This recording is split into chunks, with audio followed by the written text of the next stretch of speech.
This is the first If There's a Hell Below conversation. I'm here with lead actor Conner Marx. How you doing, Conner? Hey, everybody. Nice to see you, Nathan. I'm the director, Nathan Williams. We are recording this on Monday, the day before we launch our Seed and Spark crowdfunding campaign. It starts tomorrow, Tuesday, 1 p.m. Pacific time. We go live, 4 p.m. Eastern.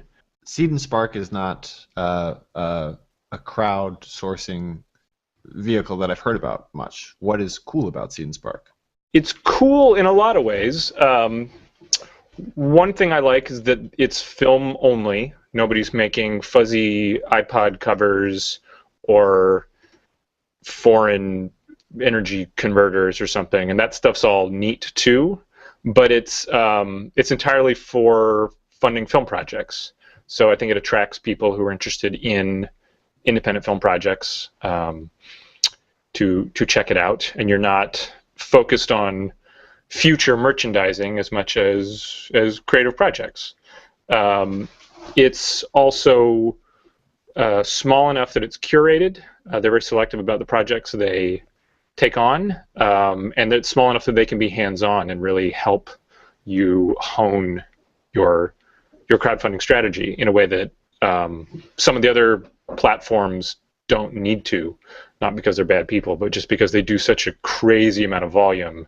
They can't call up every project on the phone and say, here's some tips for making it better. So I think for film projects of a certain size and style, it seems like a good platform, and I've had nothing but great experiences so far, but we're launching tomorrow, so we'll see. I hope to be a positive example to other filmmakers in the region and all over.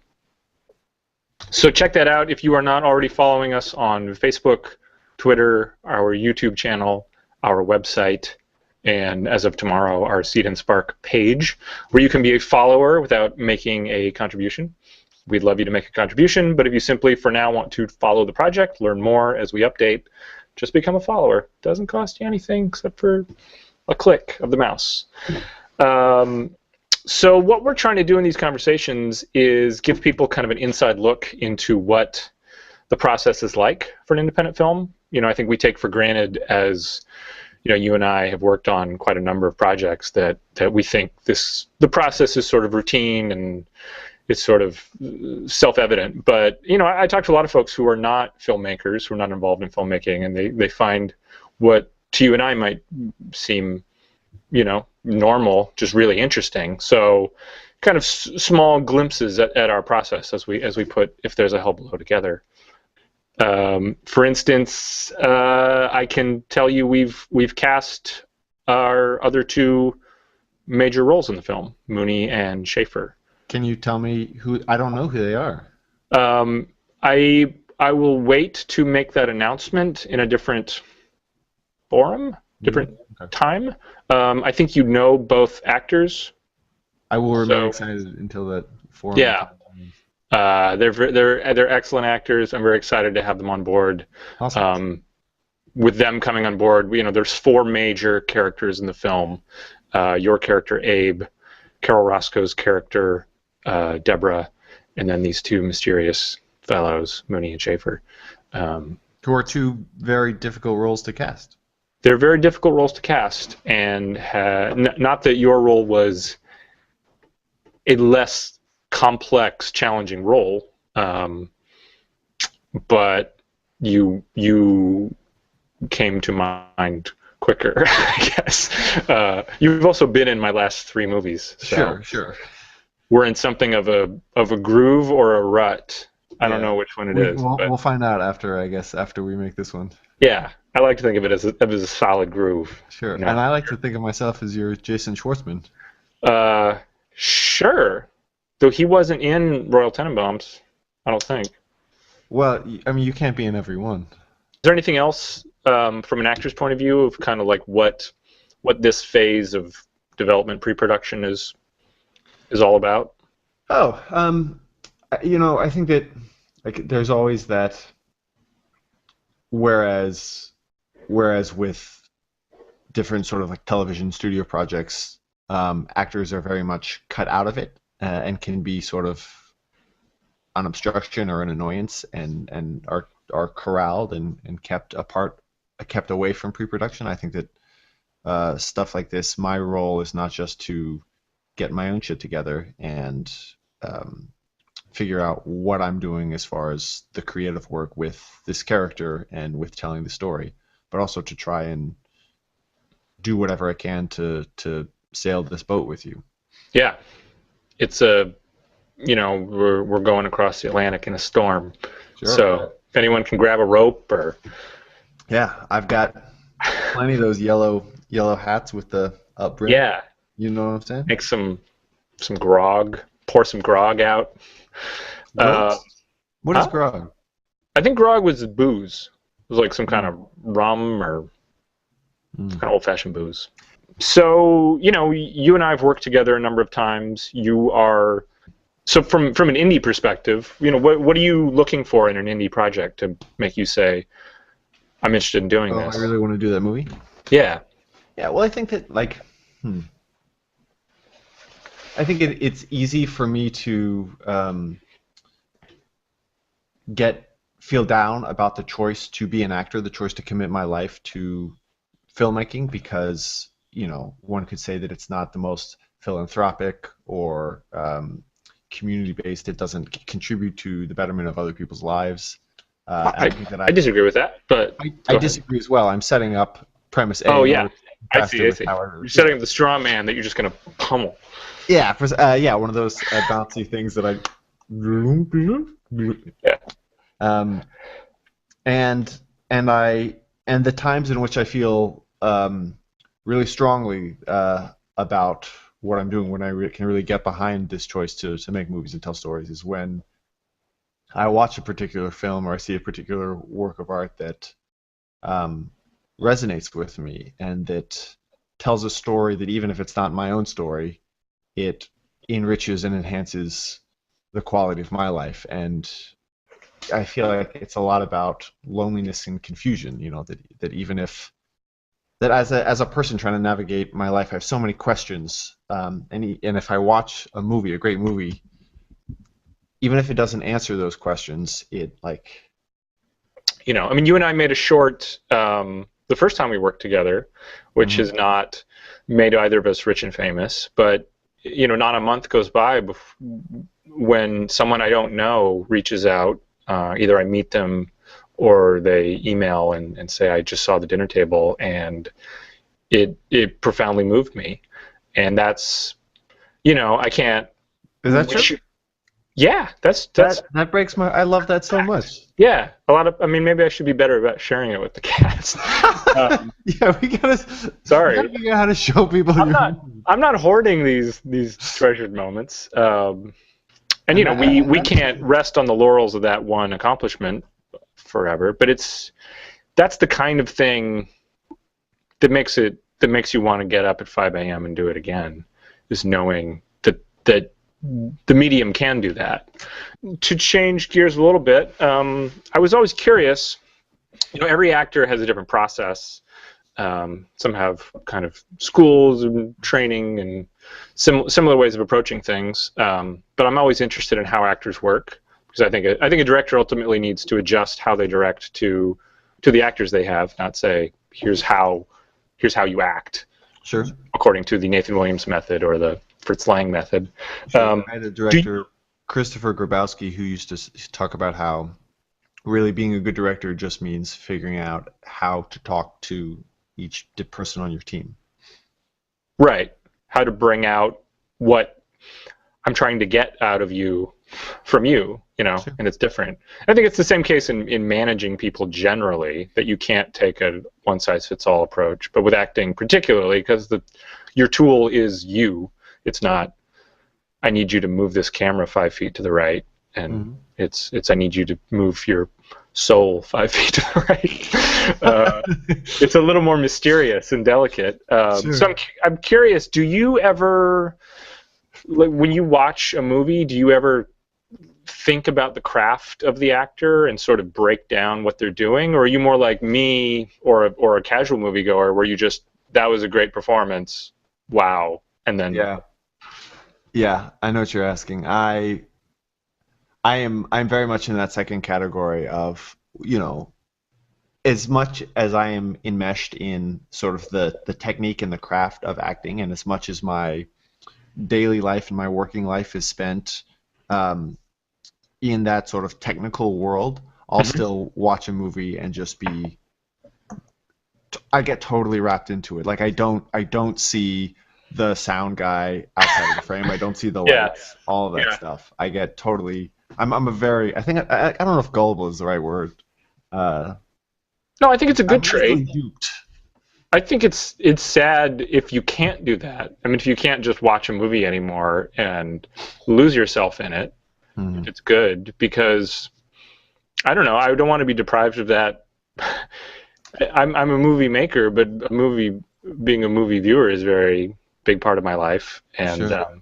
I can break down a film, but I'm glad I can still get lost in it. You know, Orson Welles said he really stopped watching movies because he couldn't not see the slate, the way he said it. That Yeah. every time Yeah. there was a cut in the film, he was thinking about the slate just before the cut, which is Yeah. like maddening if that's No, how I you don't. I don't see the slate at all. Yeah. So more to answer your question, I have done that in a couple of instances, but it has to be something very particular that strikes me. That I see a movie and I think like, wow, this actor really did a spectacular job of executing X. I really want Right. to try and figure out how that happened. I'm such what's the word for this creature? I'm very greedy for A Minoc. information to learn about actors' processes. That's one of the reasons I love watching. I do love watching behind the scenes footage and the EPK packages of movies because I want to see the other camera that is filming the set because I want to see what the actor does before they say action. Right. I think that's what I believe that I would get a wealth of knowledge from that of figuring out, like if I got to see just the day and I got to see all the takes. I love watching dailies of other people because you get Yeah. to see, hey, this actor tried out these 7 different things, and I can see what worked, and I can see what didn't work, and I can also see how an editor might put those together, and Right. therefore I can take that with me on set, and I can try something. I had a teacher who said, make every take a gift to the editor, and I thought that was pretty great, and that's a good Hmm. outside of myself way to orient my thinking. Just try to give something exciting and different, just different sort of bullets in the editor's arsenal. Well, as someone who's been your editor at times, Yeah. that's usually true. Um, I think there's in serious roles, one thing actors can lose is that sense of play, that sense of making every take a discovery, Mm-hmm. because for the characters it's happening for the first time, and that in itself is hard. But also when it isn't fun, when you're not riffing with Seth Rogen, because that's play and that's the most Sure. direct form of, we're just I'm going to say fun things and he's going to react and stuff. But finding that in non-comic roles and still having that, I think, is Sure. valuable. And what's so great about moments like that is that you're taking away the other variables and allowing that idea of listening and responding and reacting to Right. have its full energy. And so that sort of improv-y riffing scenario is a way for actors to cheat in a sense and actually do what they spend all the other takes trying to do. So do you ever specifically seek out a performance to look at and break down, not unwittingly but deliberately? I have. I actually a film that I was in, The Gamer's Hands of, and the Carol was in as well, The Gamer's Hands of Fate. Let's make Just a gamers shout out. Hey, gamers fans, you're gonna like this movie. holla. The lead actor Brian Lewis, um, just like really really blew my mind as far as it was just a master. Like he was a can I say bad words in this? Should I keep? I should keep No, clean. I mean, don't get It was a graphic, freaking but you can say bad. masterclass in Yeah. comedy, and I would. Um, there were a couple of scenes that I watched 4 or 5 times in a row, and I think that's what I need to break past my getting wrapped up into the moviness. I need to just Right. repeat it over and over and try to turn it into something technical and break it down. And the way he just like he understood the joke so naturally and so effortlessly, and he's the lead of he carries all of it, and so Right. he is constant, and it's a comedy, and every other moment he has to juggle the often like complicated and intellectual timing of different sources of humor, and he does it so expertly. It's really a masterclass in comedy. It's great. Hmm. I think comedy lends itself to a technical breakdown in the Because way it's that so like timing based. because there are certain I think structural elements to it that you can say why is that funny? It's funny because he looked that way, then Right. did the whatever, as opposed to I think I could watch 12 Years a Slave 30 times and not have any more information that would allow me to approach a similar role. And Right. that is a You'd have to visual approach it that's awesome. entirely inside out, not Paul Giamatti turned Yeah. his head on this line to get this effect. Yeah. Yeah. Yeah, Yeah. exactly. So Gamers and Brian's performance is an example Hmm. of when I've really tried to dissect in kind of a objective way what another actor did, Yeah. and why it was effective, and try to turn that around. I didn't really succeed in my You didn't actually autopsy. get much practical Yeah, use. I don't think I'm that much funnier as a result of watching him.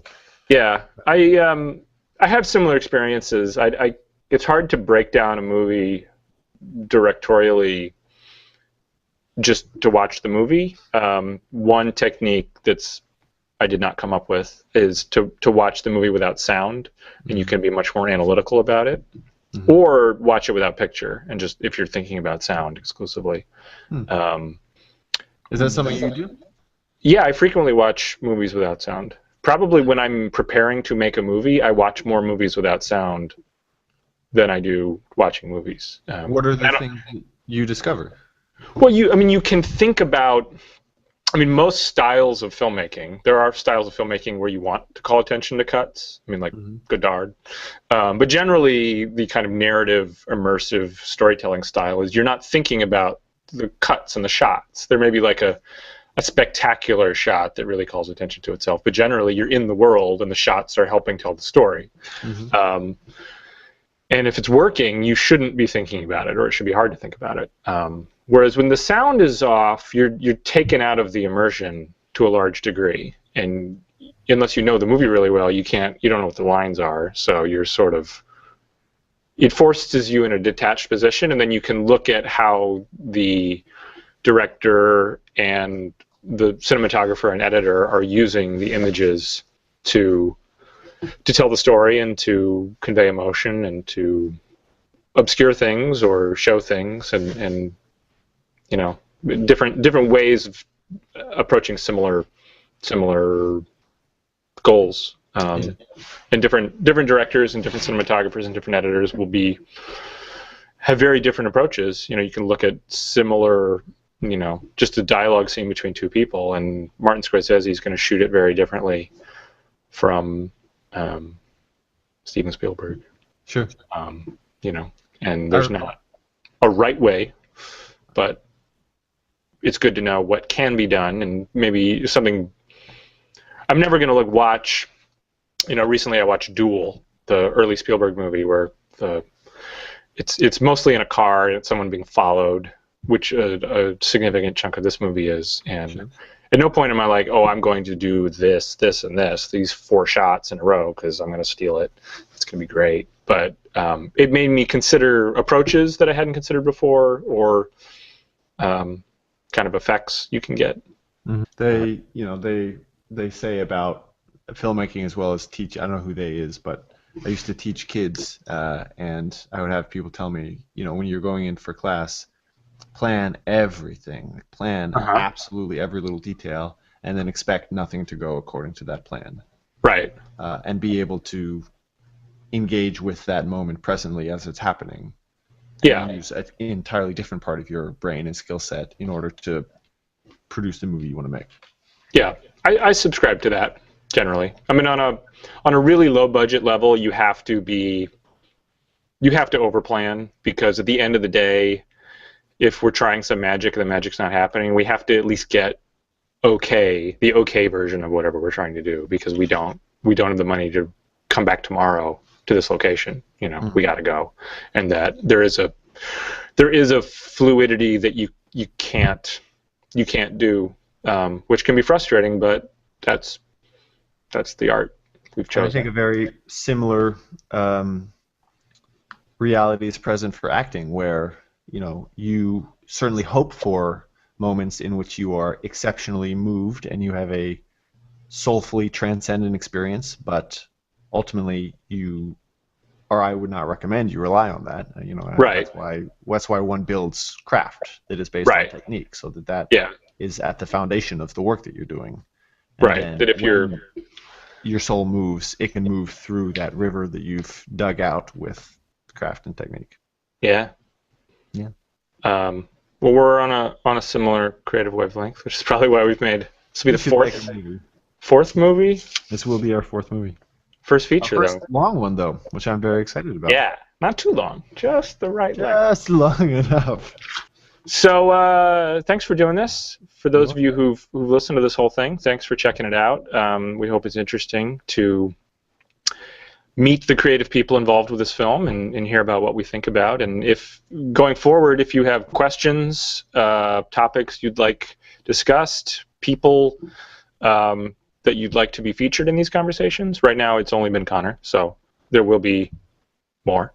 But you really want to talk to the caterer. If enough you say you want to talk to the caterer, we'll get the caterer on here. Talk about some tasty treats. I'm not devaluing what a caterer does, by the way. It's essential component of a film team. We just don't have one yet, so couldn't do that. Anything you want to shout out to the fan base? That that hadn't occurred to me, but yeah, if you guys have questions, points of curiosity, things you'd be interested to hear the scoop on. Yeah, we want to make this interesting for you. We don't want this to be a series of lectures according to our whims. So let us know what you're interested in hearing about. What is the best? What? Get in touch with us electronically. Yeah, Facebook. This will be posted on YouTube, so you can comment. You can email. If there's a hellbelow@gmail.com. You can tweet at us, hellbelow_, right on our Facebook page, or our Seed and Spark page. There's a lot of ways. Wherever you see this, there's a way to comment somewhere. Down here, over there. Let us know. Thanks for watching, and see you soon. Until next time.